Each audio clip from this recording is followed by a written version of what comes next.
umulan, umagyo, tuloy yung trabaho. Ayan. Ingat po tayo mga amigo. Lakas ng ulan talaga. Ayan. Buslo-buslo ang ulan.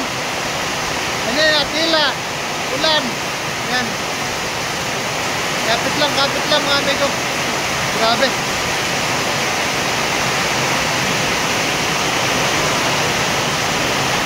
Mga 5-9 na din dyan. Ingat kayo dyan mga amigo.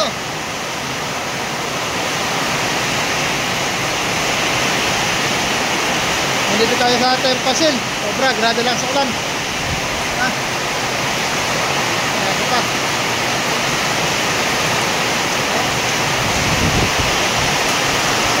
Grabe. May bagyo na naman yata mga amigo.